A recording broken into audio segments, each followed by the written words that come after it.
Friends வணக்கம் welcome back to Tamil Mithran. Dhanush நடிப்பில் உருவாகி இருக்க இட்லி கடை படத்தோட ஃபர்ஸ்ட் சிங்கிள் பத்தின அஃபிஷியல் அப்டேட் கொஞ்ச நேரத்துக்கு முன்னாடி தான் வந்திருக்கு. மேலும் இந்த படத்துல தனுஷ் கூட சேர்ந்து நித்யா மேனன் தான் நடிச்சிருக்காங்க. அது மட்டும் இல்லாம ஜிவி பிரகாஷ் தான் மியூசிக் பண்ணியிருக்காங்க.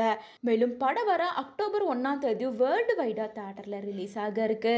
மேலும் அடுத்தடுத்து நிறைய அப்டேட் கொஞ்ச நேரத்துக்கு முன்னாடி தான் ரிலீஸ் ஆயிருக்கு. தனுஷோட நடிப்புல இப்போ இட்லி கடை படம் மட்டும் இல்லாம தனுஷ் 54 படத்தோட ஷூட்டிங்கும் பிஸியா நடந்துட்டு இருக்கு.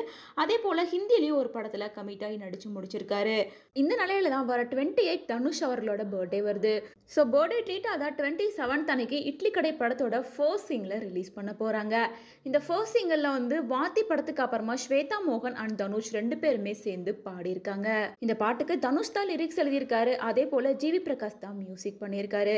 ஸோ அதனால ஏகப்பட்ட எக்ஸ்பெக்டேஷனோட இந்த ஃபர்ஸ்ட் சிங்கிள் உருவாகி இருக்கு. இதை தொடர்ந்து தனுஷோட பர்த்டே கமிங் 28 அப்படிங்கறனால ரொம்ப வருஷத்துக்கு அப்புறமா ஃபேன்ஸ் மீட்டுக்கு அரேஞ்ச் பண்ணியிருக்காரு. அதாவது தனுஷ் லாஸ்ட் 8 இயர்ஸா ஃபேன்ஸ் மீட் வைக்கிறதே கிடையாது. அவரோட பர்த்டேல இருந்து ஒவ்வொரு சண்டேயும் ஃபேன்ஸ் மீட் பண்ணலாம் அப்படின்ற மாதிரி பிளான் பண்ணியிருக்காங்க. அதோட ஃபர்ஸ்ட் ஸ்டெப்பா தான் கம்மிங் சண்டே அன்னைக்கு 500 பேர் கூட சேர்ந்து போட்டோ எடுக்கிறதா பிளான் பண்ணியிருக்காங்க. மேலும் இதை ரெகுலரா ஃபாலோ பண்றதாவும் சொல்லிட்டு வராங்க.